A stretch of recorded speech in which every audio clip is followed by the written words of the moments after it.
Thank you very much, everybody, for being here. Hare Krishna. This is our presentation from the new Govardhana mental health team. It's we try to do 3 or 4 things a year for the community and congregation, but on the whole, we managed to do one big presentation a year. And last year we covered trauma, and this year we are covering youth and mental health. So before I dive into the topic, I just wanted to give a brief overview, and that is that New Govardhana is a community with many departments, and one of the departments is the New Govardhana mental health team. I coordinate that. I'm not the boss of it, I just coordinate it. And there are many professionals who work in different capacities: psychologists, counselor, doctors, clinical nurse consultants, chaplains, all of that. So we wanted to serve the community with our skills, so we put together this group a few years ago. And then there are also people who are friends of the professionals who have done some training courses, and so we have a poster which is getting refreshed right now because some of the old people have left, and that should be out within 2 weeks. And the other thing that's going to happen is there's going to be one phone number, a local phone number, which the team will hold, and so there's always going to be somebody that you can call and just ask for advice. This is in addition to all the other national numbers, but it's just going to be a local one for somebody that the audience would know, that people would know. And the other thing to emphasize is that it's all going to be confidential. And there's not going to be talking amongst the community about any of this, because the people that will be on the other end of the phone will all be members of the New Govardhana mental health team, who are all qualified professionals with their indemnity and their code of conducts. Okay, so that's that. And then just very quickly also, the people in the team are, to name a few, myself, Kisori, Rambhoru Prabhu, Iksvaku Prabhu, Sita, there is Dhanvantari Prabhu, there is Nitai and Priya, Manivanda Prabhu, to name a few. There are a few other professionals who are here, and also friends of the professionals, Radha Ikrat, Krishna Rupa Mataji, Mandakini, Bharat, all these people. So these are just links, and all of the, because everybody is working off the same template, everybody will be saying the same thing. Let's go here, do this. So you can link up, anybody can link up with any of that and say, what do I do? And all pathways will lead to the same outcome. Okay, so then back to our topic today. So I came up with this topic for this year, just generally, and why youth? So I think it's a no-brainer, right? Why youth? Because at some stage we were all youth, believe it or not. And then we can kind of remember what we went through when we were younger. Some of us might have had a very smooth adolescence. Some of us might have had a very bumpy one. And so it just depends on circumstance and so many things. So the youth are going to become adults tomorrow, and they're going to be shaping the world and leading the world. So it's really important that we put in all our goodness in them when we can, when they're still formative. So they are the hope of the nation and our future. And, we might not, because we are spirit souls, we might not feel old, but we do get older physically in our bodies, and we do get frailer, and we do start needing a crutch. And so, if we have somebody who's a child and who's not going to be there for us, I mean, I see this all the time in my line of work. And it's really like, okay. And then the child often says, well, my parents weren't there for me when I needed them. So it kind of, there's a lot of cyclical trauma that goes around. And so that's why I thought this is so important. Also because, they are the most valuable resource we have and the best hope for a good future on a personal level as well as on a global level. Then, this thing is really important, point 3, that children and the youth, it's a unique time. Actually, what happens is, there's big bursts of growth and development. And then by the time we're 18, 19, 20, things have calmed down a bit, hopefully.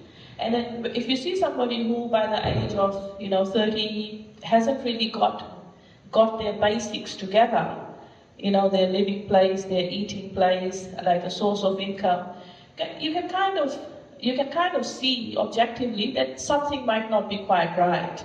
And I do see a lot of people like that who are eternal Peter Pans, or eternally young, like they just haven't gotten everything together, and they're like 70, but they're still like, well, I'm just camping at my friend's place, next week I'll be there. And so it's like, there are a lot of factors there, but I'm just saying, if everything else was equal and they had every opportunity, but it hasn't happened, that will be one of the factors that actually affects mental health. So I'll get to talk about that. So the important point here is that it is a formative time, which means that time won't come back.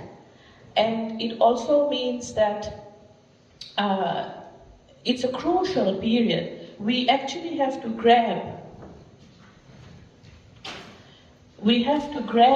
that time and use it. It's kind of like, the first 6 years are very, very important because it builds up the security, the stability, all of that. After that, the youth and adolescence years are the malleable, formative years, whereby, so many things happen, such as developing self-identity. Who am I? Where do I fit in? What are the things that I like? So it's a really critical period to develop that identity. And if somebody hasn't developed that sense of solid identity, which depends on their background stability, how stable is the family life, how stable is the community, how stable is school, what's the country stability like? So many different things affect one's development of identity. Part of it is genetic, part of it is environmental. So it's the same thing that applies to most things, nurture versus nature. So formative means that time's not going to come back. So we need to actually put in all the strategies, all the skills, and have that resilience developed. Because as people get older, it just becomes harder and harder to learn things. And so if we are able to just gain an understanding, whatever stage we are at, if, even at a young age, like I wanted my 11-year-old daughter to be here to try to understand, and then, teenagers, adults, older parents, any stage, if we get an understanding, then we can help better. So this is the whole purpose of this talk today, that, just so that we gain an understanding and we are able to help better. So what we learn at a young age kind of becomes our template and stays with us for the rest of our life. So it's called a schema as well. And then what happens is, we kind of fall back. That's our default setting. So if somebody, for example, somebody says something bad, our default setting is anger. Or somebody says something bad, our default setting is brushing it off. It depends on how the person's template is, which then depends on a lot of other factors, which has brought them to be who they are. So we all have our own journeys, and it's easy to be judgmental, easy to put a label. However, a bit of understanding and coming from a compassionate angle helps a lot. Compassionate to ourselves and at the same time compassionate to others. So that becomes important if we are trying to help. In that say somebody has not gotten things together and not managed to find a job or have a stable housing, stable income. And then, if you're looking at them as a friend or as an advisor, they've come to you for help, then, one of the things to keep in mind is this person got something that is undiagnosed. What is it? Or is it that they just had bad luck all along? So the factors can be looked at, and then each factor can be uncovered one by one. Okay, it's not this, it's not that, what is it then? And then try to help in that way. So it doesn't mean it's all on you. That's why the professionals are there, that's why friends and family are there. So there's so many places. It's all about reaching out. So again, there's a lot of growth, physical, emotional, mental, and teenagers, they tend to feel very self-conscious. They feel like the whole world is looking at them. Very, very self-conscious as they're growing up. And so everything is over-exaggerated. So at that point in time, if we, when self-image is so important to teenagers, if there's something bad that happens, it actually can harm the psyche much more and is recorded as an adverse reaction by the body for the rest of their life, which then affects how they react for the rest of their life. So it's important to get in early. So 1 in 7, it says, but this is the global one, according to WHO, that 1 in 7 youth experience a mental disorder. It's actually 1 in 4 in Australians, according to the Australian websites. The main ones are depression, anxiety, and behavioral disorders. So we don't have to think it's some weird thing, but these seem to be the main ones. And most of these issues, 75% of it happens before the age of 25. So you see, if 75% of the bulk of illness is before the age of 25, that's why we need to get in early as parents, as educators, as adults, as well-wishers. We just need to get in early. And unfortunately, young people take their lives quite effectively, and it's the single largest cause of loss of life in young people, suicide. So it's something that, because it's such a critical time, therefore prevention is better than cure. So it's never too early to start. We might think, I'm just stressed about exams, and that's it, it's just normal. But if that stress isn't going away, and it's affecting other areas of one's life, like eating and sleeping, then it's fine. It's not a sign of weakness. We're all humans, and we all crack under pressure. Each of us just has a different cracking point, and a different set of factors that will make us crack. So, helping another when they need is, in time of need, is really helpful. And even a little word said to somebody can make a big difference. So it's important to reach out if you can. That's one reason we are presenting this, just increased awareness, reaching out, trying to, realizing what the signs are. So I had, just yesterday, I had a woman in her 50s come and see me as a patient, and she was quite happy, and she said to me, myself and my husband, who is also in his 50s, we've just been to see a marriage counselor. And I thought, wow. And I said to her, how did you manage to take your husband? And then she said to me, actually, it was my husband who suggested we go and do this. And then I said, oh really, that's very interesting, because I find usually that it's the other way around, and men don't generally want to go to talk to anybody. And she said to me something really interesting, that when my husband was at university, so he's in his 50s now, but when he was at university, he'd finished uni and then he didn't know what to do with himself. So he went along and he spoke to a counselor who was a psychologist, not just a counselor. And talking about career and career pathways, that psychologist also talked to him about it's okay to talk about your feelings. And because that got in early when he was 18, that became his template for the rest of his life.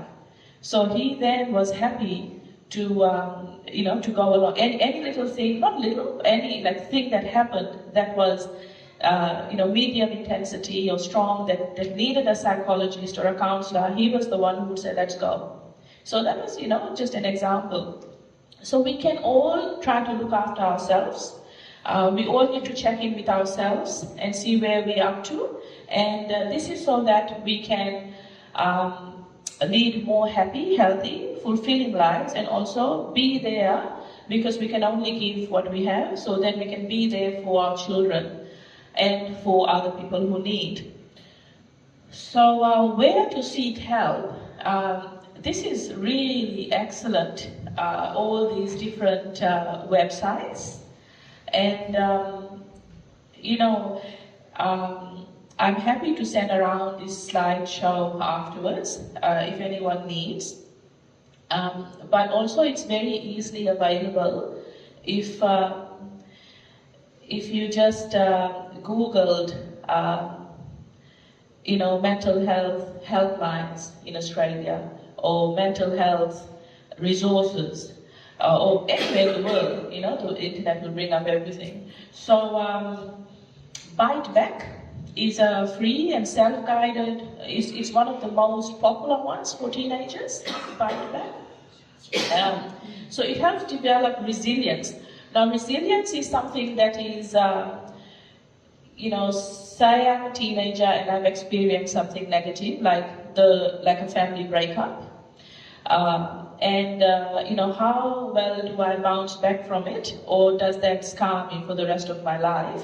So it depends, like I said earlier, on nature and nurture. But so these sorts of things, these programs, they help build our resilience, and it's never too late. So even if we are in our 80s, we can still actually get skills and strategies of seeing professionals and helping ourselves. Like a lot of people can be pretty shy and not want to go and see somebody. Small country town, don't want to go to that office. People will see me going to that office, or there's a lot of stigma associated with mental health still. And as we know, mental health actually cuts deeper, affects more in a bigger way. Not just affects the individual, but affects everybody around them, and affects the people in the community as well. So it also is unfortunately more severe than physical traumas. So mental traumas can be very hard and also prolonged to deal with. The good news is, if dealt with, they can just go away for a while until there's a next trigger, but then hopefully by then the strategies are in place and then the person is better able to deal with them. So resilience, this program here, Bite Back, is so important. The Bite Back is, research has shown that if a young person, or anybody really, spends even half an hour a week on that, and it's like just self-guided exercises and strategies, then it's a huge help. And it's all free. All of these things are free, which is amazing. So Brave program, also interactive and free and online, which helps prevent adolescent anxiety. Now, one thing that, when I go to the next slide, I'll talk about the factors that actually affect youth mental health. Kids Helpline, My daughter threatens this with me, this quite often for me. It's like, Gora, go and clean your room right now. I'm calling kids helpline, Mom. She said, it's not our toilet, it's our seat. So you see, it's working. And this is the thing, empower the children, empower the youth, so that just having that in their head that there is hope or there is a way out, I'm not in this alone. Even just knowing, like I'll tell you something interesting, like, even like for a long time, there wasn't a devotee mental health team. We were all working, and we were all working our jobs in the community, in the general population, but we didn't coalesce to form one and present ourselves that here we are as a resource.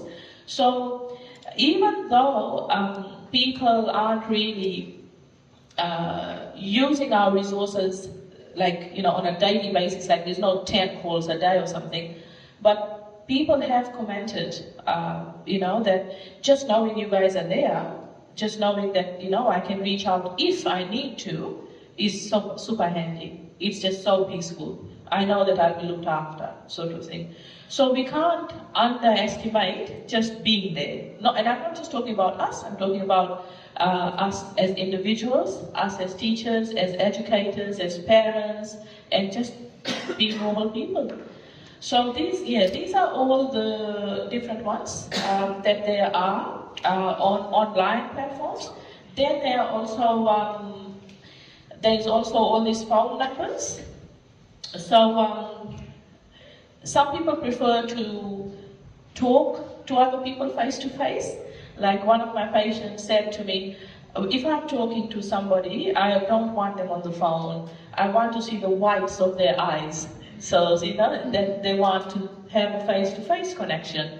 And some people are like, oh, no, I don't want to go there, just be on the phone. I don't even want a Zoom call, just on the phone. So different people are different. The good news is we can access all of this in either the phone or online, or like meeting one of the local teams, local team members. Anybody can, so like I said, okay, here we go.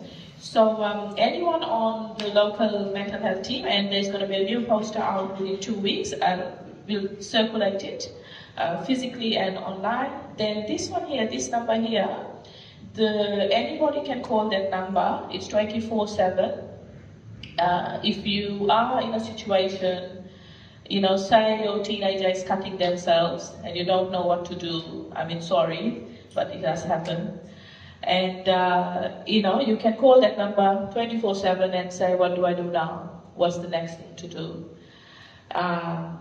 And you can always pop into your GP.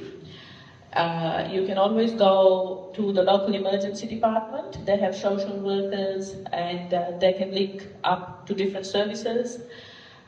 Then there's Lifeline. Even if it's not a crisis situation, you can still call Lifeline. They'll guide you. Sita here mends the Lifeline line quite often. And then Parent Line. There's a Parent Line as well. So there's, if you just type in where to seek help, like there's just so many resources available, because people are compassionate. People have suffered and they want to help others. Origin is another one, and Reach Out Parents is another. So online and on the phone, and then there's the local team, and then there's all the usual channels, the GP and the emergency department. Okay, this is the important part for me. And what are now the reason to know these factors are that then we know where to intervene. What are the reasons that the youth and the young people end up suffering? Again, to some extent, it's a no-brainer, and quite often we know the factors. Sometimes we don't. Like, people are still surprised when I tell them that marijuana actually causes psychosis. People are still surprised. So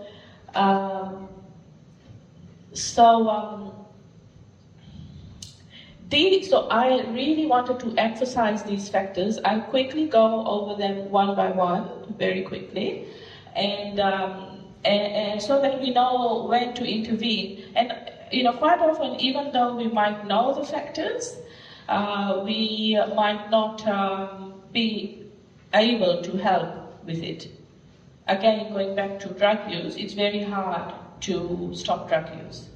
So, but then if we know, we can just be there and provide support, provide resources, and when the person is ready, they might be able to access that. At least they'll know where to.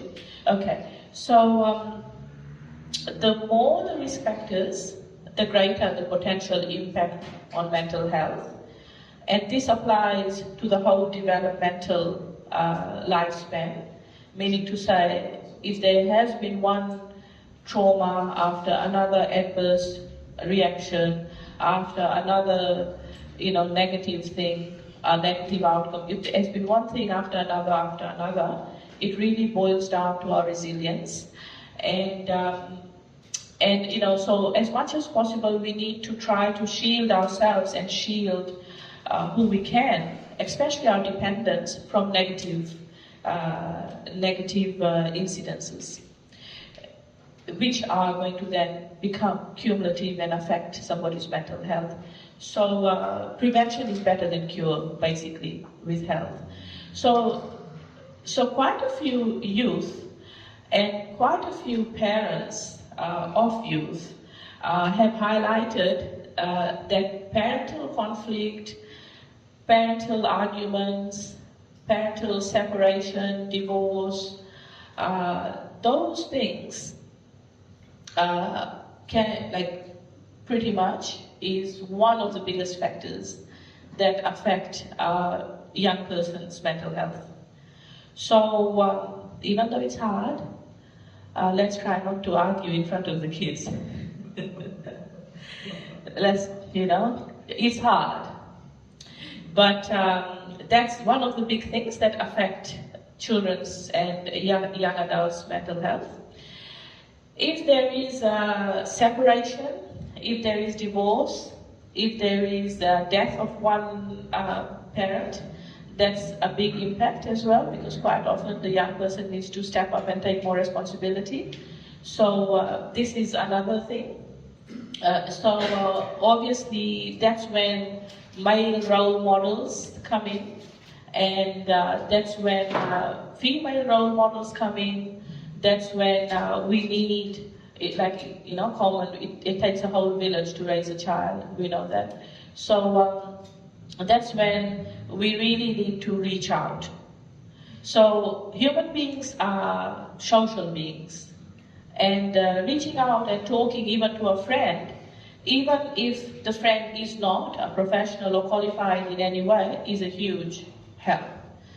So networks, social stability is one of the main protective factors. So for young people, just hanging out together, feeling belonged, having a sense of friendship and connection, that's huge as a protective factor. So isolation is one of the biggest things, and isolation is not so much, I live alone on top of a hill, nobody can get here. It's not a physical thing. Isolation is more a sense of feeling lonely, even when there are people around. So that's why as social beings, we crave genuine connection, genuine relationship. So for youth, that's a very important thing. So as much as possible, we need to try to foster an environment like that. So, the second thing, which is huge, is drugs, alcohol, marijuana. So any illicit substances, alcohol, even though not illicit, is, it's legal, but, it's terrible. So all these drugs, they are, so for example, like when I see patients, and, young people coming in with their parents, 18-year-old, 17-year-old, and they're brilliant at school. And they're good in so many ways. They're very sporty, but then they're losing weight. They're exercising too much. Their nutritional status is really bad. Their iron is in their boots, and they're not sleeping well. And then, for me, it was like, what's going on? And it's not just one time, a few times. What is happening? Your parents love you. They're together. You've got a nice house. You're getting enough food to eat. You study well. Your teachers love you. You've got friends. What's going on? And then when the parent is out of the room, oh, I'm using marijuana at night. It's two bongs every night, or whatever. And then that actually, really, drugs and alcohol just slows everything down. And then I've had the pleasure of seeing these same people, after they've stopped with the right help in place, come back looking so much healthier and so much happier. But that supportive environment is very much needed. And so it takes a lot to get to that stage, and they actually need to want to help themselves, which is very important. So, whoops, it might help. Okay, got it, it's working. Okay. Here we go. All right, here we are. Okay. So,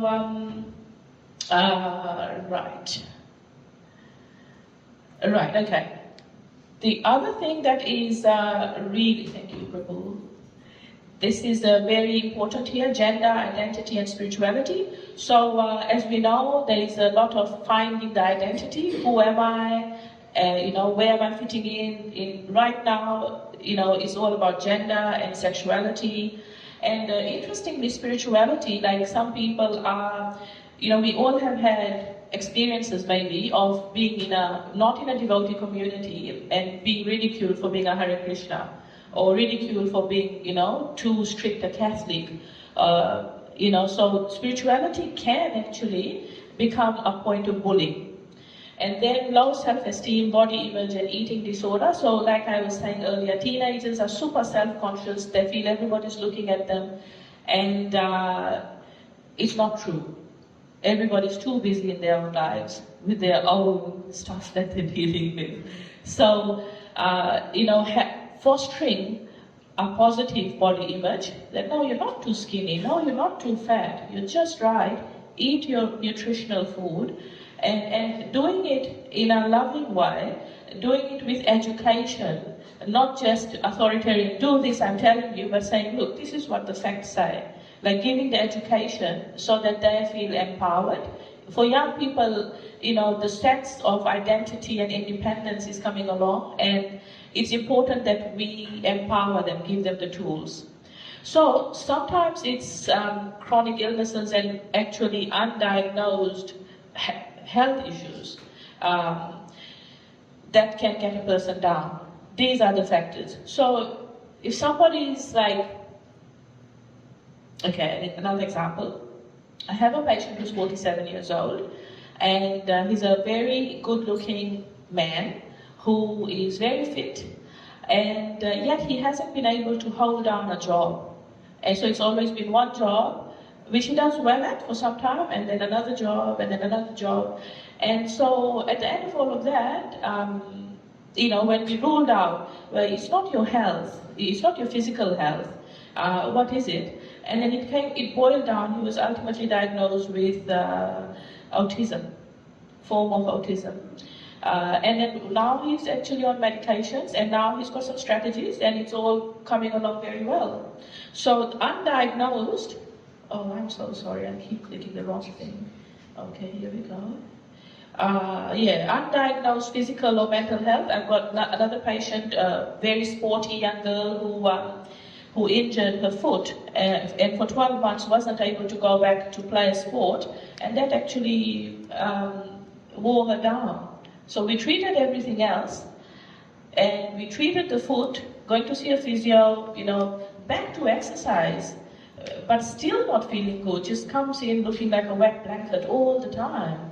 And then, I did a few scoring systems, few questionnaires, what is it? Ended up that she was getting depressed. Started her on a tablet because she needed one. And next time she came in, she was so happy and so grateful. So, and the parents were like over the moon. So, really having, so seeking help early, basically, can't go wrong. And then there is Okay, so bullying and cyberbullying, that's a huge one, as we know, and that can be a whole topic on its own, as can any one of these things. We really need to protect our young ones, and there are lots of online safety courses that can be done for them. As parents, we need to actually make sure that they're not calling somebody from Africa in the middle of the night, and because that happens. And okay, the other one is study stress exams. Some young people can put a lot of pressure on themselves to perform, to deliver, and it can also be a cultural thing. Like some cultures are like, if you don't pass your exams, I'm committing suicide. So that's total emotional blackmail on the parents' part. So cultural things. So being aware of all these things, and just trying to help with a word here and there, or if you happen to be in a position trying to help to the best of your ability, that's important. Now the other one is discrimination. So Australia is a very multicultural country. I think it's 2 in 5 people are from another country and speak a different language. So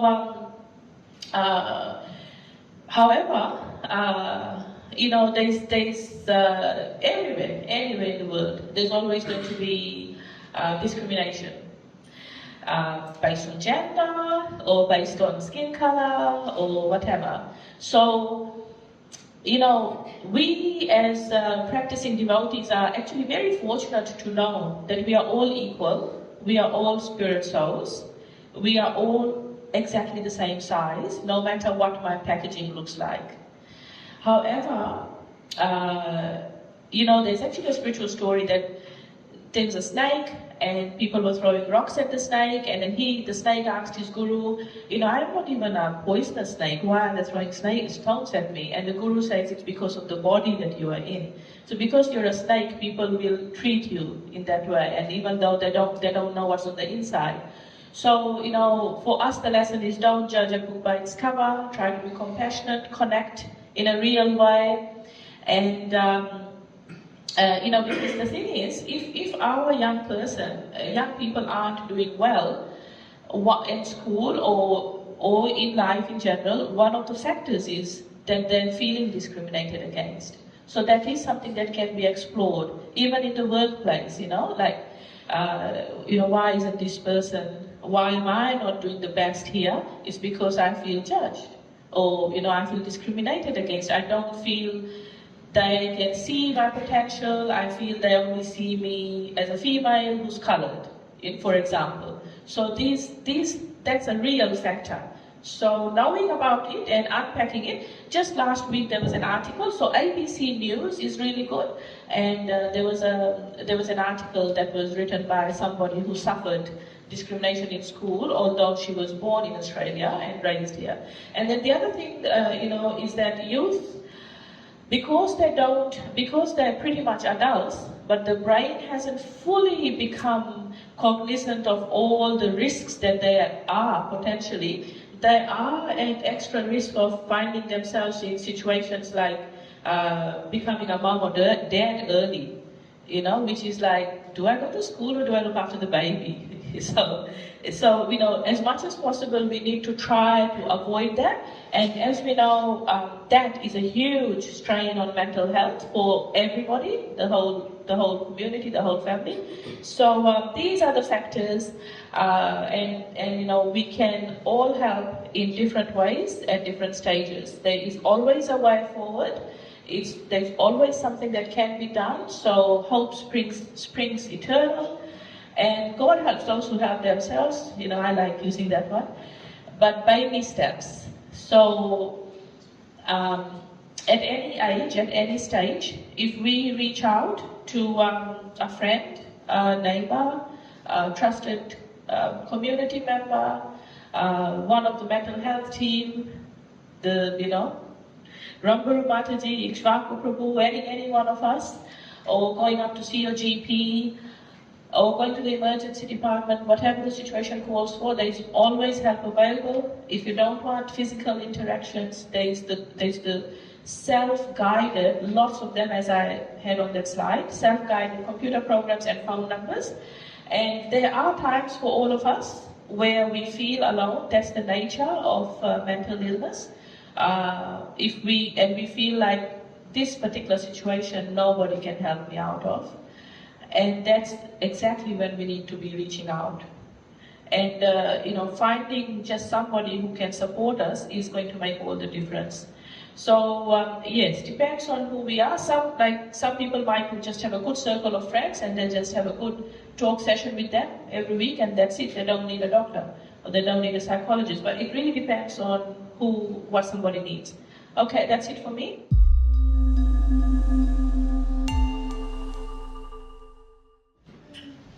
Thank you everyone for being here.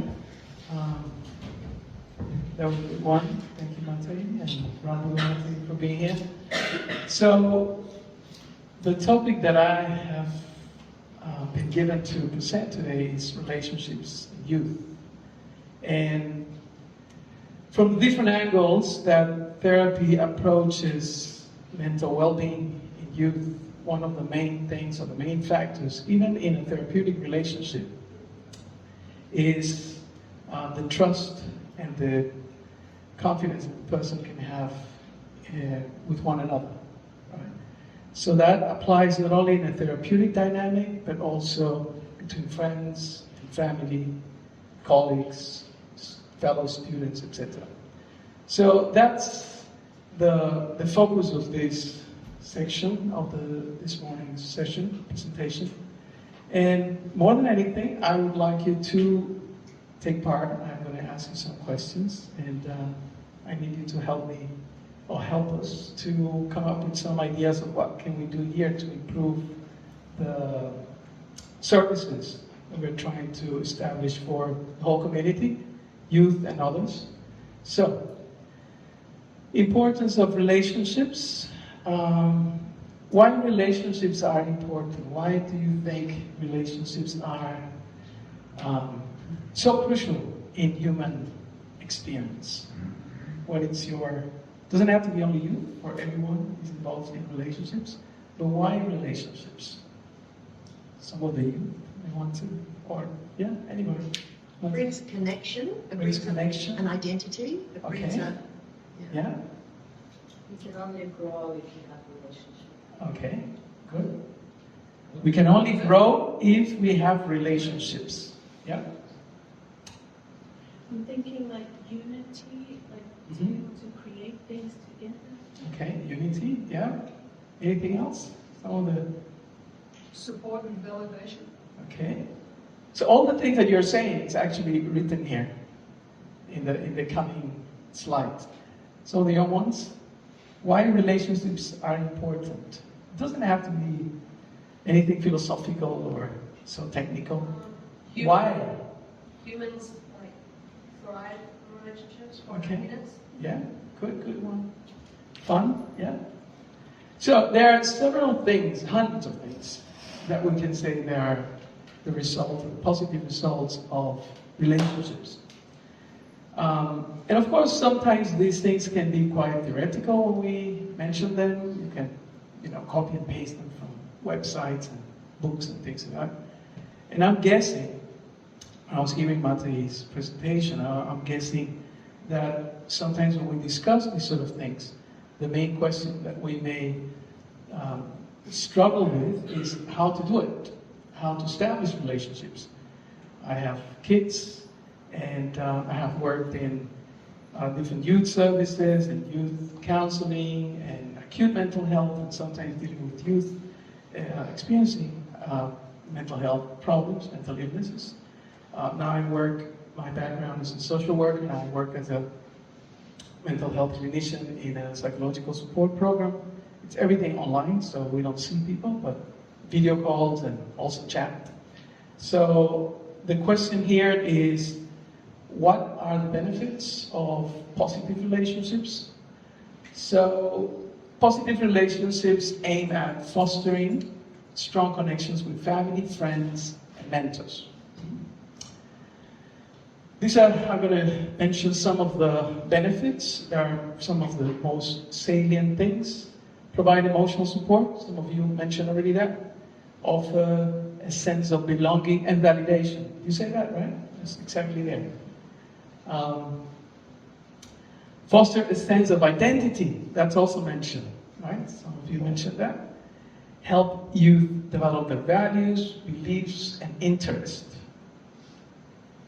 Encourage healthy habits, support engagement in physical activities, healthy eating, adequate sleep. Kisori Mate was mentioning that, and sometimes when we are talking to younger clients or the sons or daughters of our staff, there are some what we call neurological factors that help us to see how the person is doing. How are you sleeping? How's your appetite? What makes you laugh? Are you laughing on a regular basis? What are your interests? And physical mobility, that's a big one. Right? The opposite of that generally is a symptom of depression or some form of anxiety, some other disorder. What else? Develop social skills, enhance communications, empathy, and conflict resolution abilities. Srila Prabhupada used to say that if we are united, then we can stand strong. I have a couple of slides of that. Build resilience, Matthew also referred to that, help youth cope with the stress, anxiety, and adversity.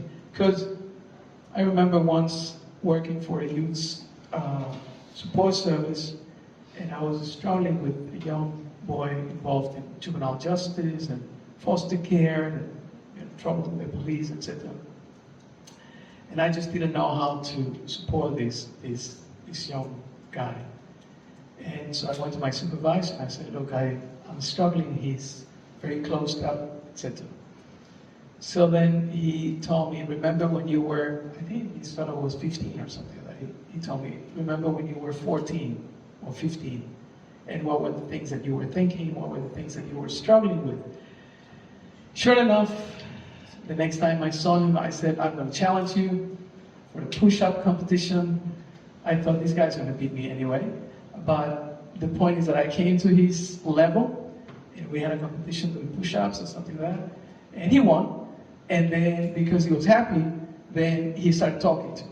He says, okay, now we're gonna start, because he thought, okay, he's not so clinical, he's not like grown up, knows it all, he's not a professional, he's just a fellow that can come to his level. So sometimes finding innovative ways, it helps us to connect with youngsters, I remember when I was a young kid, I thought anybody above 30 is, right? Old and dinosaurs and you don't understand anything, etc., right? So it's about building bridges. That's it. In relationship, it's like that. Promote positive influences. Encourage involvement in extracurricular activities and hobbies. We're having fun. That's the main thing, right? When you're young, you're having fun all the time until the fun is gone. Something goes wrong. I remember my first, I could say, shock or trauma that helped me to come to Kushaka's. One very close friend of mine died. We were supposed to go on a surfing trip, and somehow 2 or 3 of them didn't turn up, and they have gone somewhere else. And they were riding bikes, and one had a motorbike accident, and he passed away. So because he was part of our friends group, then we went to the temple to inform one of our friends that had joined. So he sat us all in a circle, and he opened up the Bhagavad Gita, and then he started reciting Bhagavad Gita chapter 2, text number 13. He just mean the person hasn't died, he just went on to another body. And I was shocked. I never had heard something like that. But I remember the bubble burst that day when we were informed that our friend had died. So everything is fine and good when things are going well, but when something happens, then we don't know what to do. And if those relationships are not established with other supportive friends or family members or professionals, could be teachers or counselors of sorts, then we don't know what to do, right? Create a sense of safety, provide a trusted and secure environment for open expression, right?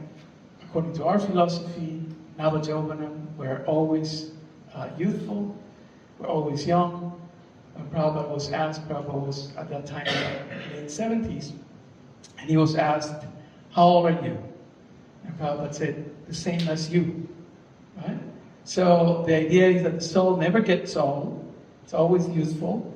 And sometimes he said that, I remember how when they went to Puri in 77, I think, he said, I remember that I used to run around and I could jump, the waves and the sand, but now I can't. Yeah? So the only thing that changes is the body, but the mentality, the youthful mentality is always there, at least if you're connected with the spiritual aspect of your existence. Very important to have that bridge, that it's okay to talk to someone. Sometimes it's kind of a stigma that to talk to a grown-up, it's just like, they won't understand. Right? Of course, there's also youth counselors. I have to come closer. Okay. Right. I was just drawn by the microphone. So sometimes it is important that you have someone that perhaps you can connect better with. Youth counselors are there. It's growing. My son, after we toured the States and we went to 8 temples and we were doing presentations, and he was assisting me. I mean, he just came because it was a free ticket, and he was setting up all the audio, video, and recordings and carrying the microphone around. But after almost a month and a half in different temples and hearing the experiences of the devotees, who mostly said that, we wish this sort of training, this sort of discussions, these sort of conversations would have been there decades ago. It would have been such a different ride. So after the tour, when we went back to Mayapur, then he said one day, Dad, I want to talk to you. I said, oh yeah, okay, well, what's going on? He says, I want to study. I want to go back to university. And then he said, I asked him, so what do you want to study? He said, I want to study youth counseling. I said, how come? And he said, because after the tour, I realized that if all these devotees, when they were young, would have had someone that they could talk to, especially as a devotee, that would be a great service to offer to Prabhupada. So I was, said, okay, I pay your studies, I pay whatever you do. So the point is that professional help sometimes is a very useful thing, despite all the obstacles or mental blockages that we may have in regards of accessing that. Sometimes it's embarrassing. You're talking to a stranger, right? So I strongly recommend that you use some of the numbers that Matri and as Kisori Matri said, you just Google it, and everywhere. I think that Australia is one of the most resourced countries in the world in not only youth, but in practically any area of in terms of support. What else? This is the quote: "United we stand, divided we fall." Prabhupada used to give us the example of sticks. If you get one stick, it's easy to break. If you put them all together, very difficult. I think there are red sticks. Anyway, those are the ones that I could get in my rush trying to put things together yesterday. So what we may say, because what happens when you start growing, I'm sure that especially the young ones, the younger ones, have their best friends, right? You have your best friends? Yeah, right? Best friends forever. As I used to tell my daughter, that won't last. No, Dad, don't say that. But it's true. At some point, you just go your own way, right? And you don't even know if they're alive or not, in which continent they are, etc. But the thing is that you gain from that support that you have received when you have your best friends, right? And it's not only a group thing, it's not only a collective things, but also it has an impact in your personal life. So, like, improve your self-esteem. Why the self-esteem? That's a question. Why, if you have good connections, if you have good friendship, that's a good friend, right?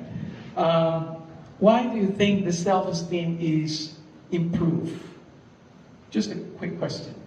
You have good friends. All of you said you have best friends, and we have had best friends. Why good friendship, good connections, good relationships help us with our self-esteem? Because they accept you for who you are. Because they accept you for who you are. Yes? You feel like if that person wants to spend time with you or want to be with you, hang out, then you're worthy of that Good time. point. Yeah, I'm worth it. That's the message that the brain receives. I'm worth it. I'm worth it. I'm lovable. I'm likable. I'm fun. Right? That's why they're knocking on your door, or calling you, sending you messages. Right? You're someone fun to be around. So your self-esteem is there, you know. I remember in my worst times, different things that I had to go through. And of course, I was surrounded by therapists. And I remember one of them told me, remember your best times in your life. And some of you younger devotees, maybe now is the best time in your life. And there will be a time, if we fast forward the video, that you will be struggling. Hopefully not, if you have a very good karma. But generally, we struggle with one thing or the other. It's the body or the mind or the heart or the pocket. Something hurts. Then if you remember when you were doing good, then you can have that sense of, yeah, I can do this. I have been in a better place. I have felt better. Right? So sometimes what happens, the psychological effect of traumas or bad times is that you think that how you feel then is how you will feel forever. Have you had that experience? Yeah? You're hurting, you're crying, you're broken, you're under the weather, depressed, whatever. But then you think, oh, it's going to be like that forever. But it's not like that. That's one of the first teachings that Krishna gives us. Just like winter, I don't like winter. I'm a tropical creature. Come from very hot and humid weather, and I hate this weather. But I tolerate it. And one thing that keeps me going is summer is coming, sometimes. So self-esteem and confidence. I can do this. I can tolerate this. It will pass. It's a matter of time. Foster a sense of purpose and direction. So when we have good relationships, at some point you find yourself. You find your calling. What is it you want to do? I remember once we were doing a mentoring program in one of the high schools, most troubled high school in the north of Perth, and we had, I don't know, it was year 11 or year 12 group, packed room like this, and nobody wanted to listen. And then at one point I got the microphone, I said, what do you guys want? And everyone stopped. Because that question sort of struck a nerve in them. What do you want? I mean, I was a bit upset, but I was wanting to do my job anyway. So one of the girls at the back, she put her hand up and she said, I just want someone to tell me what to do with my life. And then everyone went quiet. From then on, it was great. So sometimes having good relationships also gives you that sense. This is what I want to do. Study or not study, or be a business person, or do whatever you want. But you need to have purpose and direction. Reduces stress and anxiety, as I said. Everything is good when the fun is up. Then what do? There's a heartbreak, or some physical problem, or the family goes through some struggles. Then how do we manage that? How are we able to duck dive? If you don't have enough or positive support, it's very difficult.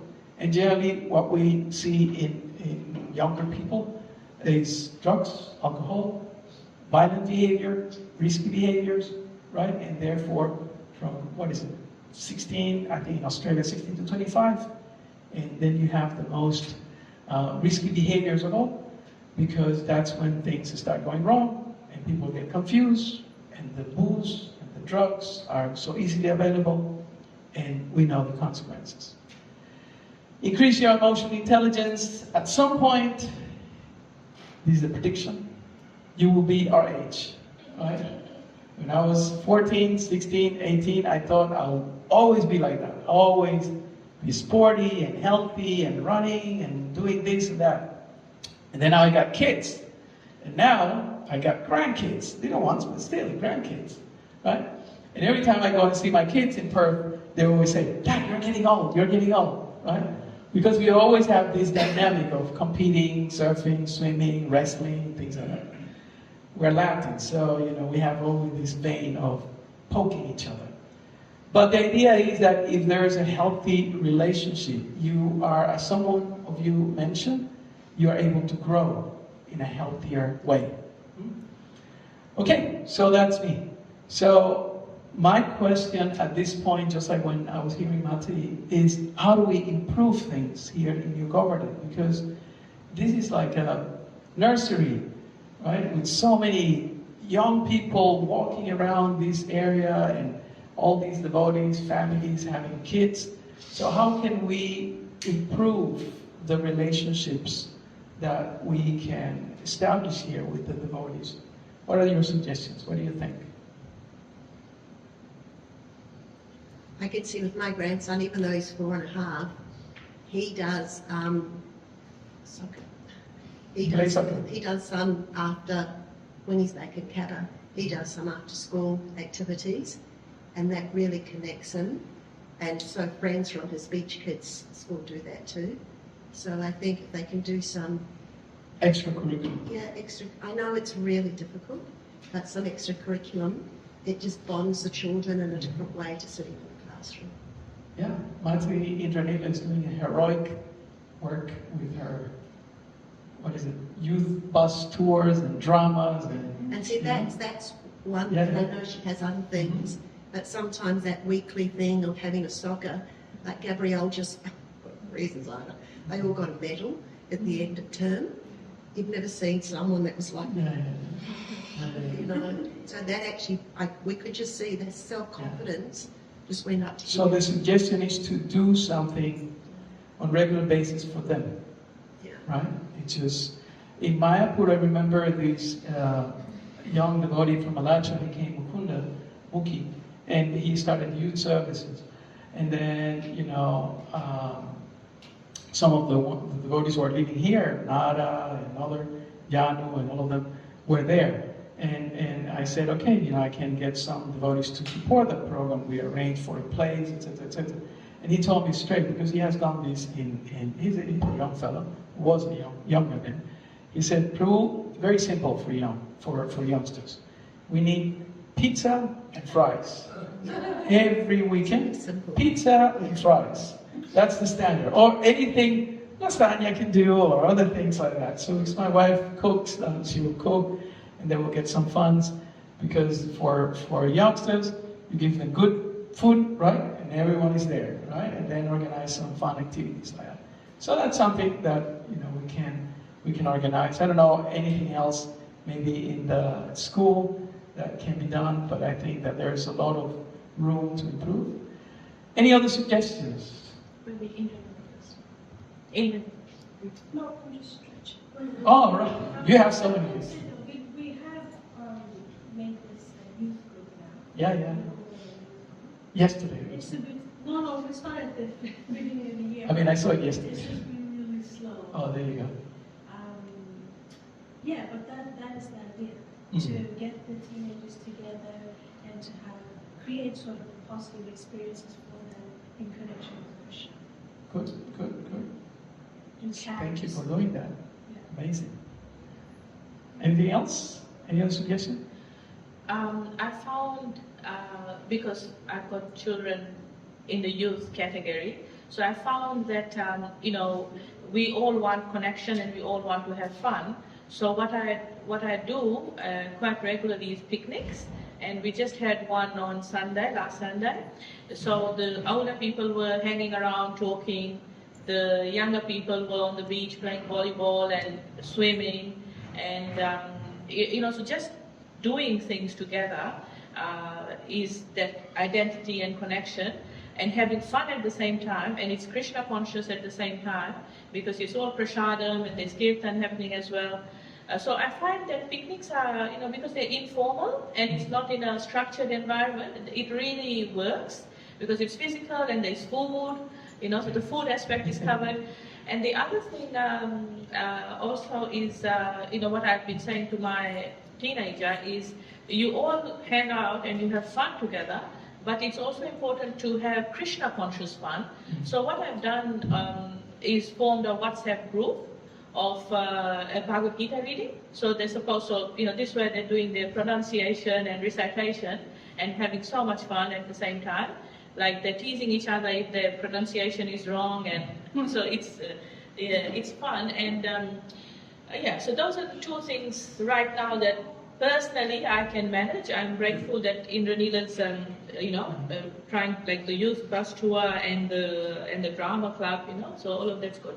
The other thing at New Govardhana is that what I have seen, because I'm a mom of a teenager, is that there are many, like there's also Madi and Sue who've come along from Melbourne, and they're doing the dramas for the festival, so that's a lot of youth engaged there as well.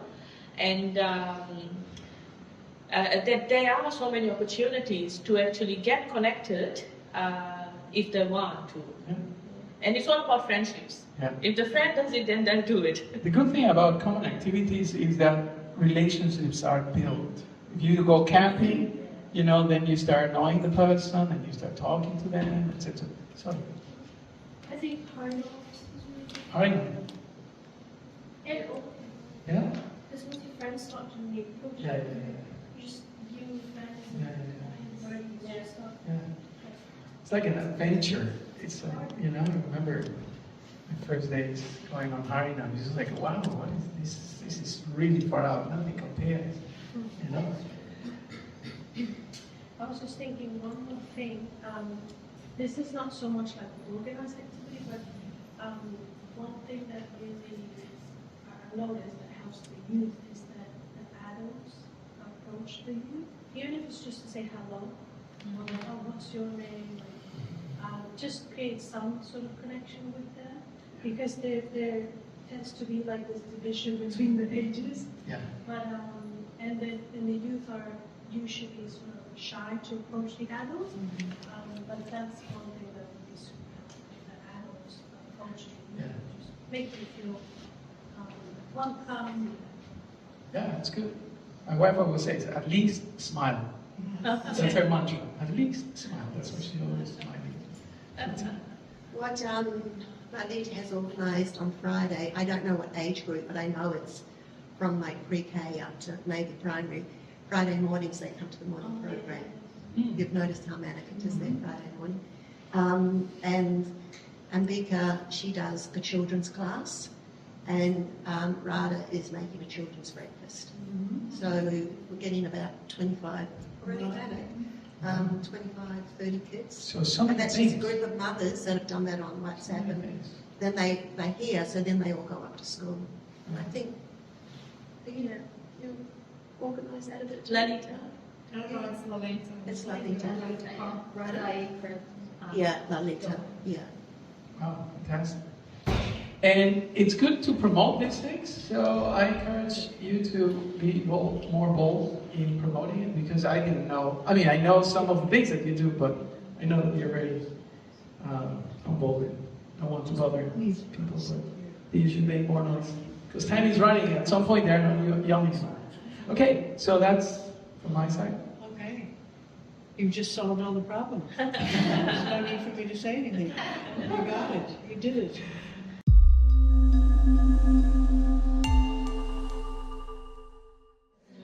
Okay, so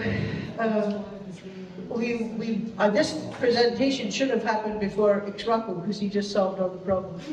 But one thing I want to lift up before I start is that the theme that Dr. Kisori has presented, and also what Iksvaku has presented, the underlying theme really is isolation and loneliness. And in Los Angeles Mental Health Department, they have, since 20 years, assessed that's the cause of all mental illnesses, is isolation and loneliness. So the way back, what they're doing in the last 20 years, the way back, the initiative back from mental illness is feeling oneself cared for and belonging to a small community of friends.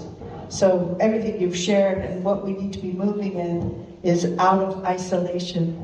So I chose this topic because it is something I became aware of in ISKCON, sadly, that there are some young people who harm themselves. They actually cut themselves, pull their hair out, there's different things.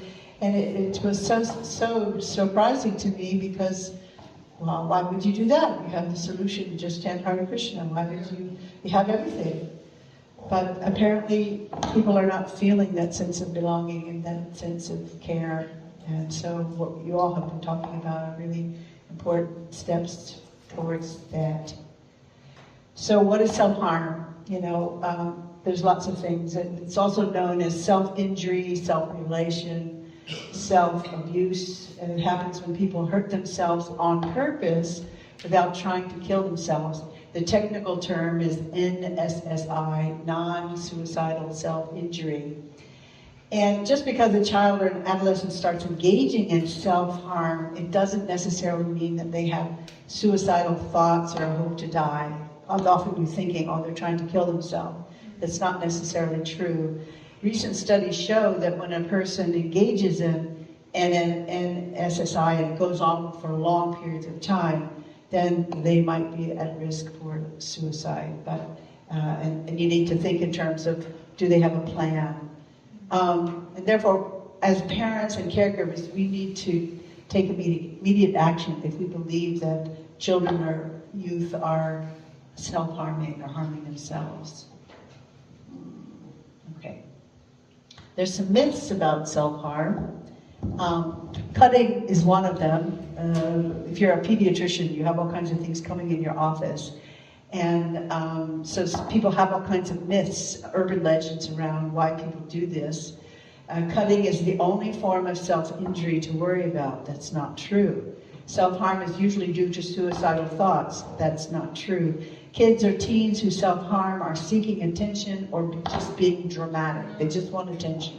You've probably heard that before. Girls are the only ones who self-harm. That is not true. If I ask my child about self-harm, they might be tempted to try it, so I'm not going to ask anything about it. Kids and teens grow out of self-injury behaviors, so what's the point of treatment? While they say that, it's often the case that a teen may engage in self-harm, but then as adults, they just grow out of it. But it's a myth to think that they always grow out of it, because some don't. Signs to look out for. The most common form of NSSI is self-cutting or skin cutting. And symptoms, you might see scars on a child's hands, wrists, stomach, legs, or other areas of their body. Kids may inflict deep gashes or make dozens of smaller cuts in one spot. It's important to remember that kids often hide their injuries by wearing lots of jewelry or long sleeves, even in hot weather, so the scars and cuts may not be visible or readily apparent. A couple of years ago, I started an online listening circle. I do various connecting groups, and it wasn't a teenager. It was a lady who was in her probably late 20s, and she confessed that I had a serious self-injury issue. I cut myself, and was very concerned about it. So it's not just teens who do that. There's several signs to look for. Depression, such as having overwhelming feelings of hopelessness, like you were talking about, of hopelessness or worthlessness, not being able to sleep, and very low energy levels. And this is because children who have depression are at higher risk of engaging in non-suicidal self-harm or self-injury. There are other forms of self-harm, like head banging, just banging your head, burns, burning yourself, hair pulling, excessive scratching of the skin to the point of drawing blood. And some kids punch themselves or insert various objects into body orifices, drink harmful substances like bleach or detergent, or attempt to break their bones on purpose. That sounds so dramatic, you hardly imagine anybody would do that, but they do. In some cases, children or teens may only engage in self-harm one time, but those who continue engaging in self-harm often hurt themselves in more than one way. So what causes children to self-harm? There's no known single cause. I mean, there's controversial. Pediatricians have different when you're getting feedback from children, working with children, you're getting different insights. So there's not one thing you can point to and say, oh, that's the reason. But young people who self-harm often say that they feel overwhelming emotional pain. Others will say they feel lonely or worthless or empty inside, and they'll do anything to feel better, if only for a minute. Some others will say they're feeling overstimulated, misunderstood, or fearful of close relationships. And some express feeling overwhelmed by school and family responsibilities, or they want to punish themselves for something bad they believe they did. Some shame.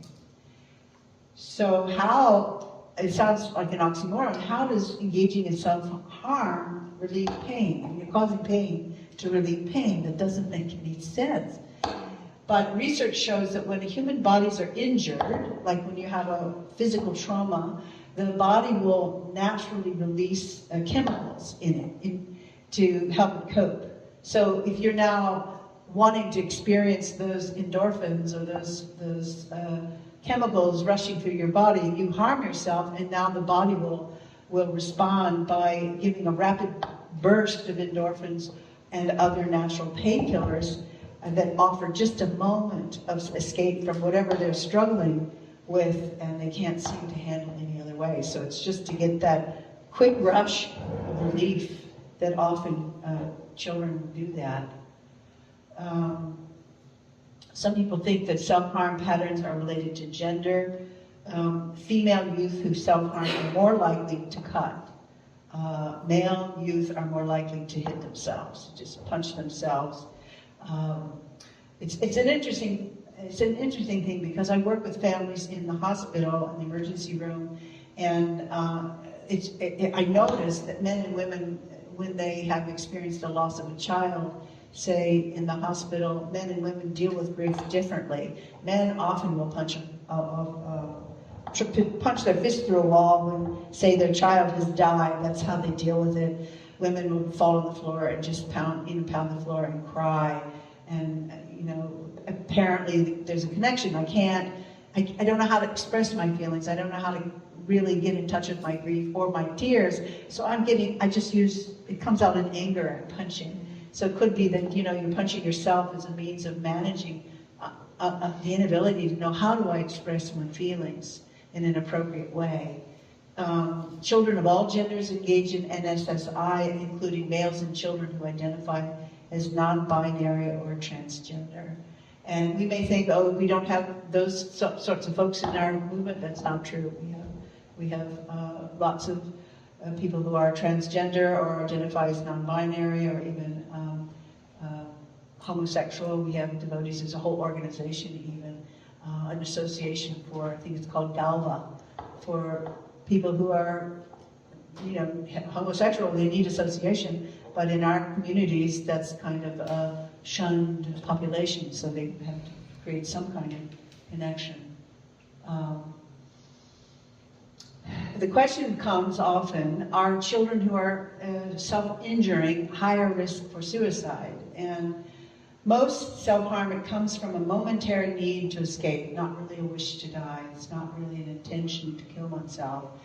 However, the newer research suggests that adolescents who have trouble quitting NSSI face much higher risks of having suicidal thoughts and dying by suicide than the peers who do not engage in self-harm. So you may know this is a really bad habit, it's not healthy, but now you do it. It's like an addiction, like smoking a cigarette or engaging in drugs or substance abuse. It's just a habit, like picking your fingernails. You see, sometimes we have a habit of picking our fingernails when we're nervous, or scratching ourselves somehow and harming ourselves. A national study that was done in Australia found that 10% of 14 to 15-year-olds reported that they had self-harmed in the previous 12 months, and 5% had attempted suicide. That's a shocking statistic. I could never imagine. The question now comes, okay, so if it's not intentional to commit suicide, what's the difference between suicidal behavior? How do you know if you're a caregiver or a parent? And if you're in doubt, if you have a child or a teenager who, behavior has changed, you want to consult. Contact your child's pediatrician or a therapist. And Kisori gave a huge list of resources. You can call up and consult with people, probably here in the neighborhood. Yeah, you can tweet, and Gold Coast, there's tons of resources here. If you're in doubt and you don't know what you're looking at and your child's behavior has suddenly changed, reach out and consult. And don't just sit there. It could make a difference in their life and death. Medical and mental health professionals can get more information and guide the next steps to keeping your child safe and healthy. The ages that are highest risk for self-harming, well, it's most common among teenagers, and most youth who repeatedly self-harm stop after their teenage years, but not always, like this woman who was in our listening circle from India. She was from South Africa living in India. She wasn't an Indian person. And she was late in her 20s, if not early 30s. So, but mostly, teens who do this, they do stop after their teen years. The question is, does NSSI, is it a sign of other mental health problems? Children and teens there that are experiencing depression, anxiety, attention deficit hyperactivity disorder, post-traumatic stress disorder, eating disorders, substance use disorders, personality disorders, and other mental health conditions are at higher risk of engaging in self-harm. So it's really important, if they have already these risks or these mental health issues, you want to look for treating both the mental health condition underneath the self-harm and the self-injury, both together. Trauma specialist Govardhana, often when someone is taking drugs or intoxication, people go, well, why do you do it? And he says that's not the question to ask. The question is, what's the pain underneath that drives you to do that? So that would be a more appropriate question of why do you do it? This is a crazy thing to do. The question is, what is the pain about that inspires you to want to cope or need to cope by using this means? And how to help my child? If you have somebody or a child or a teen that you suspect, or maybe maybe a neighbor's child is doing this, how do I help? And again, don't be afraid to ask the children themselves if they're engaging in non-suicidal self-injury or know others who are. The tendency as an adult is to be reactive and judgmental and alarmed, and of course that inspires shaming and judging, and now you're going to start preaching to them and advising. That is not helpful in a case like this. You want to think in terms of how can I listen, what's hurting, talk to me, let's talk about it. And it's okay if you're a parent and you don't know how to talk about these things, just to say, I don't know. It's a tough subject, I care about you, I love you. It's hard for me to even think about because I care so much about you and I want you to be healthy and safe. I just don't know how to help. And so that may be the beginning of a conversation that will help a teen or a child get more help from a professional. If you have a child or a teen, whether you're a teacher or a parent, you're concerned about them and you approach them with a conversation, you're likely to get some pushback. Be prepared that you're going to get some strong reactions, because often people who practice NSSI, they often deny it and they try to hide it. Like I was saying, they might always now wear long sleeves even when it's 120 degrees, or insist on wearing pants when you should be wearing shorts in this hot weather, and maybe very upset if you poke your finger in the hurting place. So the child may be very upset or refuse to talk or talk to you, or go in the room, slam the door, and then you're going to wait for a calmer moment to tell your child and teen that you're just worried that they may be self-harming, and plan to speak with a doctor about it. And if they can be part of that conversation, even better. But if you're worried and the child is very upset and I don't want you to tell anybody, try to get them to be part of the conversation. And but even if they won't go, you need to get help to know how to help them. You want to find a pediatrician you trust. I don't know how you do that out here. You probably know people that you know. If you're looking at a website, how do you know there's so many people? Ask Dr. Kisori. Maybe you have some friends who are pediatricians or specialize in that.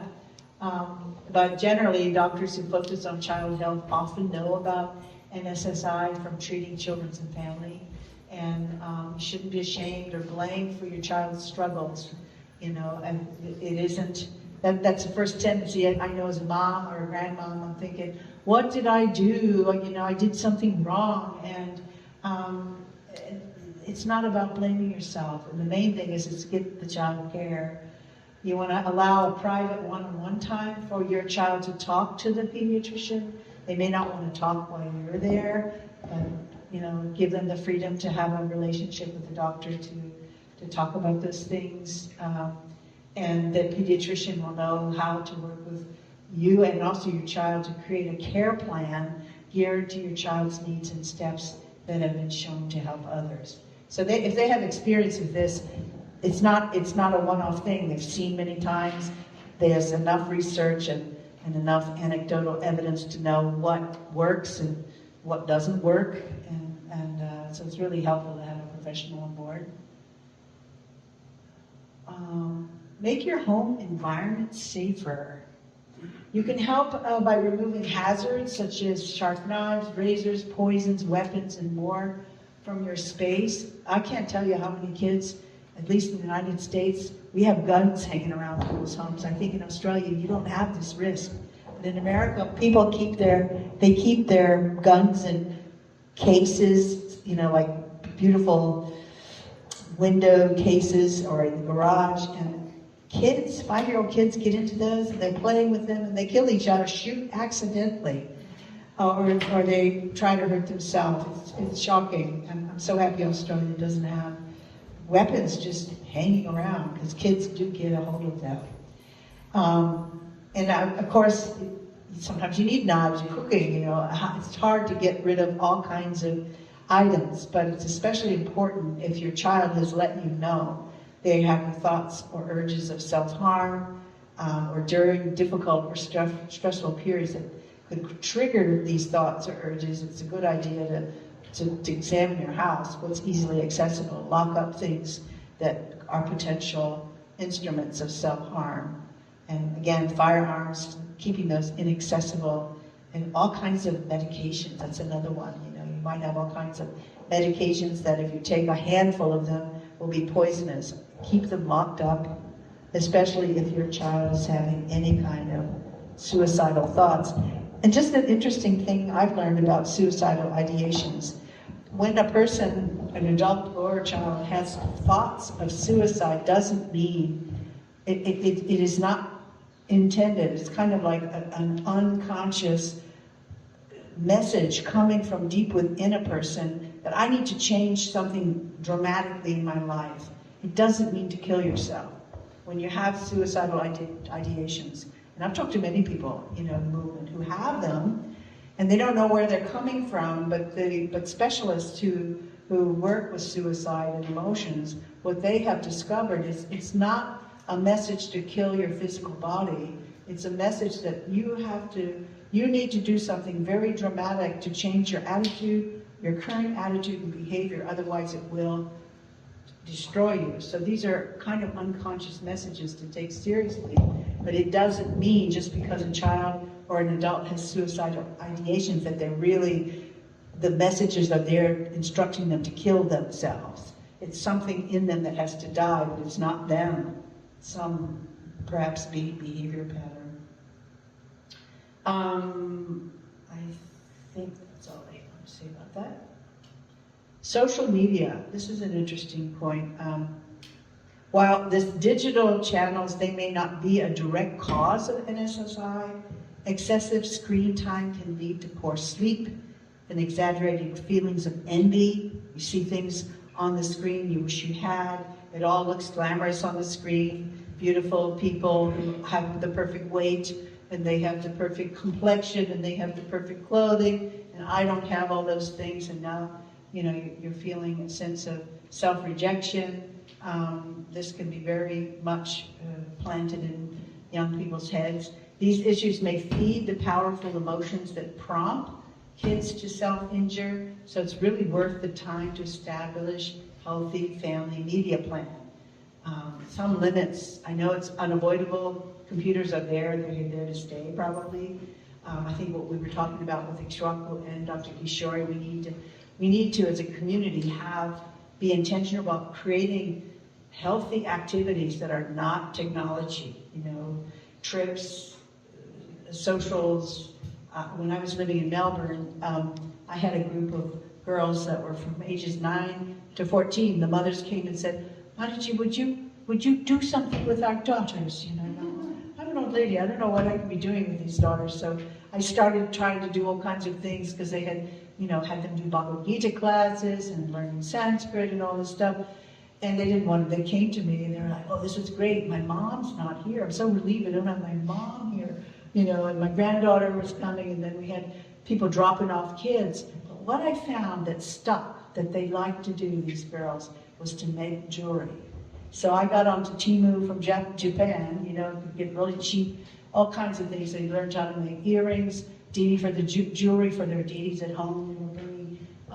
They were bringing beautiful necklaces at home. They were making birthday presents for their friends. They were making friendship, and I just kept them supplied. And they could sit there for hours, and they didn't want to go.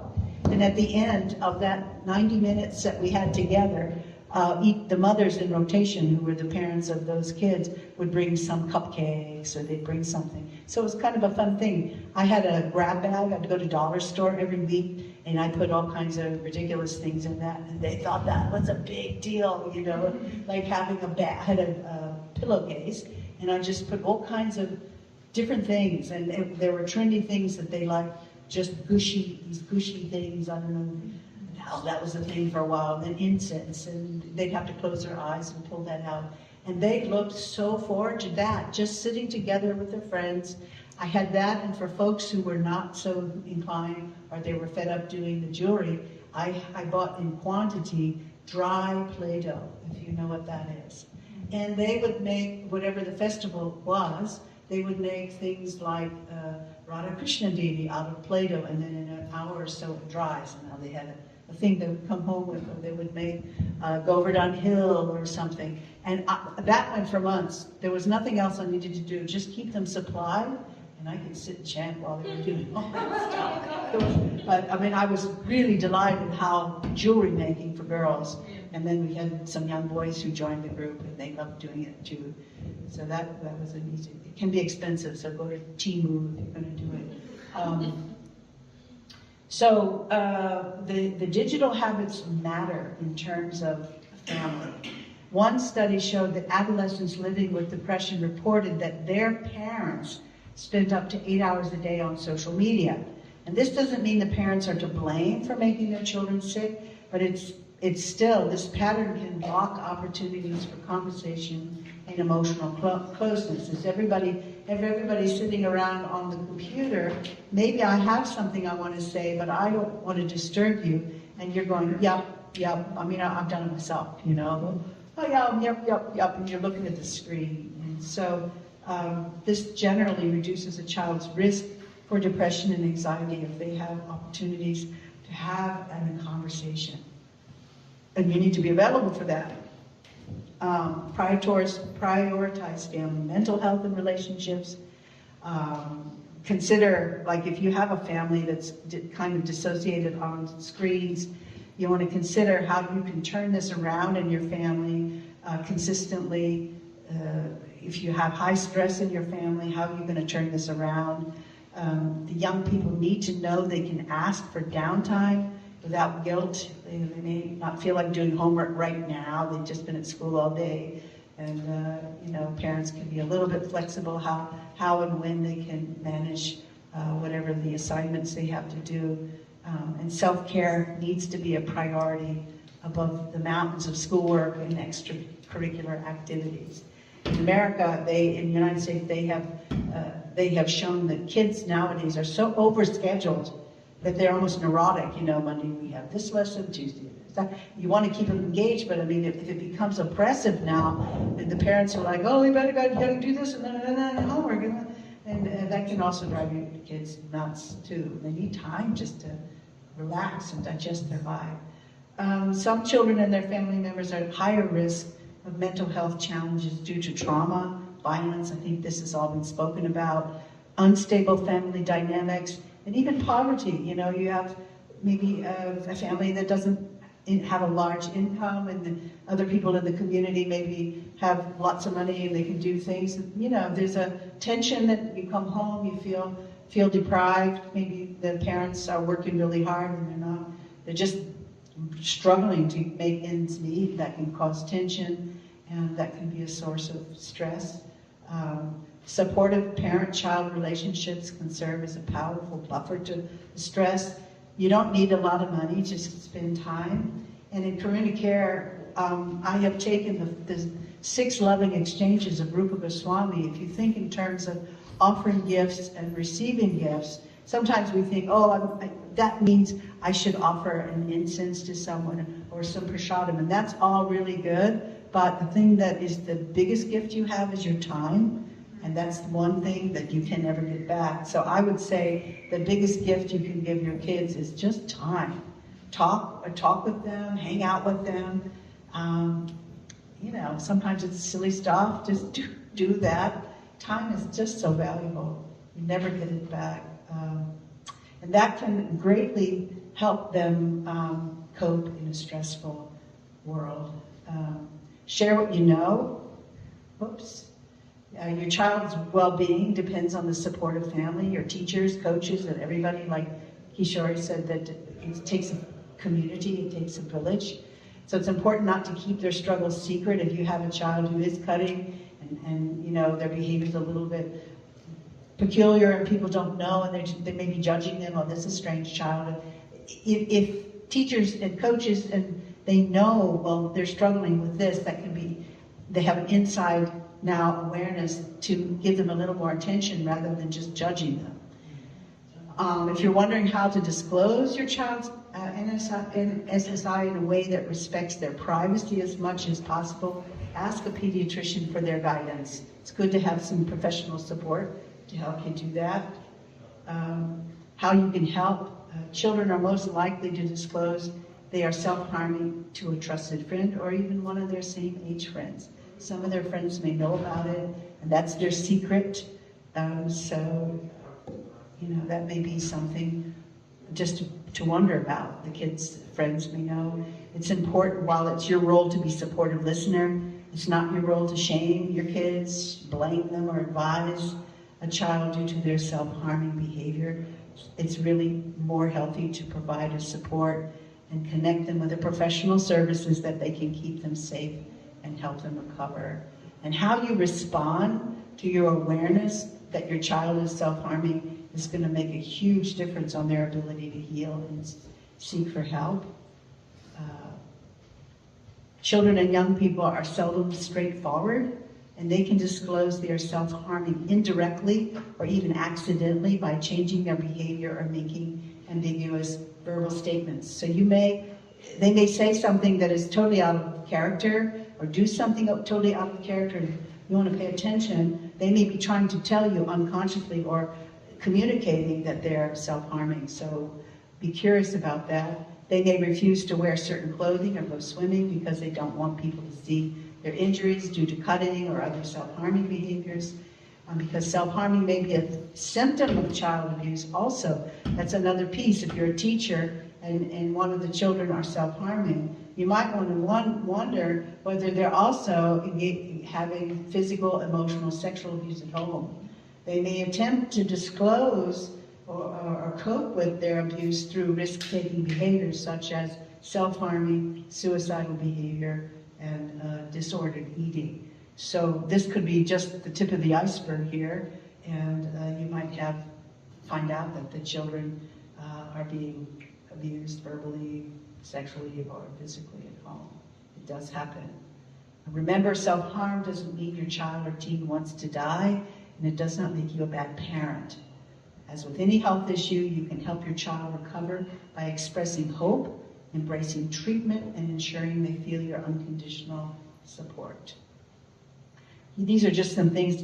Kisori had a really good list. If you print that out, these are just some things I found specific to self-harm. Kidshelpline.com.au, they provide confidential telephone and online counseling to young people from 5 to 25. Can't imagine a 5-year-old calling up the helpline, but maybe they would do it. Lifeline, lifeline.org.au, a general crisis telephone counseling information and referral services with trained volunteers. Mind Australia provides free confidential information, support, and referrals for family carers. And then the Parent Act, .org. And then there's a whole lot of stuff on the Australia Institute of Family Studies website, so you might check those out. All right, so that's it. But I want to go back to exactly where we started, and the real solution is heart-connecting community, heart-connecting relationships, and this is kind of why I started Human Care, is that I found out, even though we have people living together, they're singing together, they're listening to lectures together, there's an enormous amount of people, not just kids, who feel isolated and lonely in this very community. And so what my vision is that we need to have small circles of places where people can just check in. How are you doing today? I've tried to do some of that, and what I found as I scratched the surface, there's a whole lot of mistrust of, well, I don't want to be in this group because that person's in that group. So there's a whole lot of need to build trust. Why is there no trust? Because typically what happens, instead of talking directly to people about my challenges, I'm talking about other people. So I can see a room for some education there around how do we engage in heart-connecting conversations. We don't know how to do that. And so there's two things I notice. People either don't talk because they're afraid if I start talking, I'm going to commit Vaishnava aparadha because I'm talking about somebody offensively. That's one thing, because that's what happened. And secondly, I don't know how to talk or share my thoughts and feelings in a transparent way, and I'm afraid to do that because I don't want it to go on Facebook tomorrow. There's a third option. We need to learn how to do that. There's a wonderful book. I've thought often we should do a book study called Words That Hurt and Words That Heal, and the power of words in the sense that even eye rolling and body language, someone says something, a child does something, and you, just by the words you use, can shame them to the point of killing themselves. You know, it's another form of bullying, and we have, as adults, such an impact and on each other. The words we use can drive a kid to jump off a cliff because of their shame, and you wouldn't know it until it's too late. So I'm going to stop here. Any thoughts? Anything came up as you heard all this in combination with what we've been talking about? This is the depressing part that should have come before we heard Iksvaku. Yeah. It's explaining that self-harm often happens because they want to release the endorphins to stop the pain. But have you ever heard of self-harm happening because a person feels numb and they just want to feel something, anything? Yeah, I have heard of that, yeah. Can happen too. But there's not a real clear, there's multiple reasons why people do that. I guess it would be the same as there's multiple reasons why people abuse substances, or eat. You have different reasons that you're coping, with anxiety or trying to escape from it, And I guess cutting would be the same. One of the things I have found is children, teens who come from a chaotic, dysfunctional environment, they self-harm as a means of control. So when that's one of the factors, they do that to feel this is something I can control. and it's like a way of letting out stress, but at the same time, I feel in control. It's my body, I can control it. So, Yeah, good point. Yeah. Any other thoughts, takeaways for you all?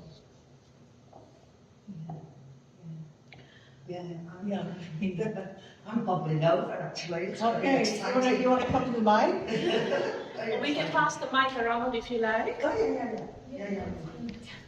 Yeah, I loved it. Excited. Yeah, excited. The first thing I'd like to say is, what you give out is what you get back. And you were talking about eye rolling, somebody maybe dealing with you in a certain way, eye rolling or body language, which makes you quite uncomfortable. One of the things I like to think about is how I can impact on another person in a very positive way. And first of all, try not to be judgmental. Just to present yourself. Even sometimes people you'll see outside and, you know, they catch your eye and say, good morning, and smile, and they're like, oh, it's nice to see somebody cheery and smiling. This is very nice. And so to give people a chance not to make decisions about their character or what you don't like about them, or, you know, because there's lots of people that we don't necessarily feel very comfortable with, and there's other people that we really gravitate towards, and we just love being with them, and it's great.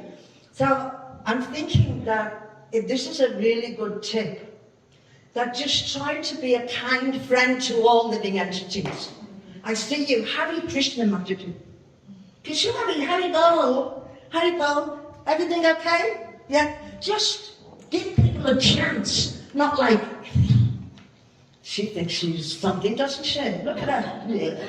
I personally don't like her. You know, so you get my drift? I do. Give everyone a chance, and you will get lots of love back, you'll get lots of joy, you'll get lots of affection, because that's what we all want, as you pointed out, that's what we all need. Yeah. And everybody becomes happy. But I find because look, we're living in very difficult times. The world is a mess.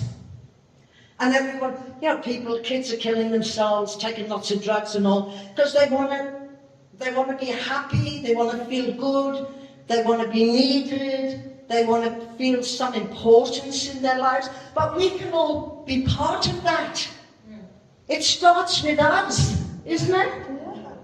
Lovely to see you today. Oh, it's such a nice person. You know, just try to be kind. Just try to be a kind friend to all living entities. But then again, after saying that, I was thinking how you have to moderate it, because like you can't be going down the street and you see all the boys and you say, oh, how are you? Oh, you know, you can't be too out there but within moderation, being sensible and encouraging people and being happy. You will get so much back, I promise you. You'll get so much back. So much joy, so much happiness, instead of like running away from people or pushing them away or making judgments about them.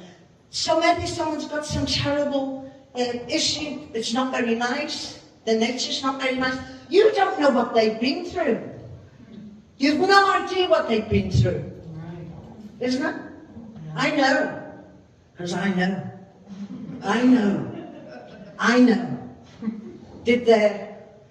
won't go through it. I won't go through that as well. But you don't know what they're going through. So stop being judgmental and just put some light in the eyes, some kindness on the tongue, and say, Hare Krishna. Good to see you. I hope everything's going okay for you, okay? I'm here for you. It's a great role play here now. Okay. She was part of the presentation. What was that? He said you were part of his presentation. Yeah. I wasn't meant to, and I wasn't meaning to be. I just got inspired by your words. Thank you so much. Thank you very much. So I just wanted to just highlight what Mandakini said, that when something goes wrong, we put a lot of like, oh, how dare they, a lot of negativity, and we give it a lot of airtime. But when somebody is positive, we don't. We are quiet. We're just like, oh, whatever. Yeah, she did a good thing. Oh, she looks pretty, or whatever. But we don't actually give it airtime. To verbalize something positive, equal or greater than verbalizing the negative, is very, very powerful, and that's exactly what Mandakini was saying, putting the positivity out there. The other, just a few quick little points that came to me as Mataji was talking and Prabhu was talking, is that one of the risk factors for youth and children self-harming is gender diversity. So if they're identifying as transgender or different sexuality other than the two common ones, that they're at higher risk. The risk of self-harm and suicide is higher there. So if we be kind and be compassionate, basically. The other thing is that children are windows to the family life, and we see things through windows which otherwise we wouldn't see. So if a child is acting up, showing signs of injury, or we kind of need to be curious and understanding and try to give opportunities for that to happen, for that to be revealed. So the other thing also is very, very important is as adults, just providing a stable environment and providing food, providing shelter, meeting the basic needs of the child consistently, and being present emotionally is the most important thing that we can give them for their mental health. Otherwise, the instability, the lack of food, the hot-cold emotional responses from parents, that really drives a child to mental health issues. And the other thing is that we did have, so sometimes it's obvious, especially living in a community, we can see a child has issues, but when we try to approach them, the family becomes very defensive, or they are in total denial that, Mataji, you are the problem. Everything's fine over here. There's nothing to see here. But then, it's obvious to everybody that there is a problem. So the denial, unfortunately, leads to suffering. And that suffering can go on until the child becomes an adult and can look after themselves. So one of the reasons I put out these resources there is that we can all, no matter what age we're at, we can educate ourselves and empower ourselves. And if our parents are saying, no, you don't have a ADD, or you don't have autism, no, you're not depressed, but you think you are, as a younger person, then it might be time to educate yourself and educate your parents. And seek help, so that there's less suffering. That's the main thing, so that there's less burden of disease. And then we did have it arranged that the presentation order was going to be me and Rambhoru, Mataji, and then Prabhu. So Prabhu was going to be the healer, but then unfortunately technical issues, which I'm proud to say I managed to solve at my age. Anyway, worked out. We did have it arranged that way, but it went really, really well. And finally, in Australia, how it works is if somebody wants to see a psychologist or a psychiatrist or a pediatrician or a geriatrician, whatever specialty one wants to see, usually they come to the GP, and then the GP does the referrals because then it's cheaper, because Medicare subsidizes things. Whereas there's always the opportunity, if somebody doesn't want to go to their GP, they can link up directly with a psychologist and then pay privately without Medicare being involved. But usually they'll usually say, go back to your GP and get a referral plan or something. So those are the referral pathways. Would anybody else like to say anything? Yes, Bhakti Mataji and then Mandakini, and anybody else, please feel free to say things if we've been helpful or harmful, and also any other thoughts. Thank you. It was just wonderful presentation. Very nice sitting in on it today. I had no idea this was going to be happening today, but very happy that I came. I was just thinking that, you know, we're living in a world of everybody is focused on what's in it for me. You know, what can I get out of things, looking for self-satisfaction, and where can I get it? Can I get it, you know, out of the shops, or can I get it off the internet? And kids also are learning, picking up on that. So I think also as parents it's very important, and I really wish that I'd known this a lot earlier in my life. I grew up in a family where my mum came from a wealthy family. Her father was an importer of steel, which was very big at that time. And then she always used to say, I married a poor soldier. So she was used to comfort, and then she had to sort of, you know, go down a peg as far as the comforts were concerned, because she married a poor soldier with not a very big income. And so her repeating that all the time and giving out this feeling of it's not enough, there's not enough, impacted me. And I had that mentality for a long, long time. And you know, it took a lot of self-searching and soul-searching for me to sort of understand that that was an issue. And how to circumvent that is to focus on the positive in life. So, you know, a very important thing as parents to do is to teach your children to be appreciative of what is already there, rather than trying to find how can I get more, and how can I get, you know, something is lacking, something is missing, instead of focusing on what's already here. And it's very interesting because I remember as a kid going to church, I used to hear this saying, it's somewhere in the Bible, Matthew I think, and it says something like, to those who have shall more be given, right? And I used to think, gee, that sounds really unfair. It sounds like the rich getting richer. And it wasn't until I'd gone through all this soul searching and understanding that I actually understood that, what that means, right? Because you actually, you don't actually really have until you acknowledge that you have. So to those who have basically means to those who acknowledge what they have or are appreciative of what they have, then more comes because you're appreciating it. And the word appreciation is also very interesting because appreciate has two meanings. It means to be grateful for something, but it also means to appreciate and value. So I like to say to people, when you appreciate, you will appreciate. You know, so when you're appreciative of things, then you also will appreciate and value, more things will come.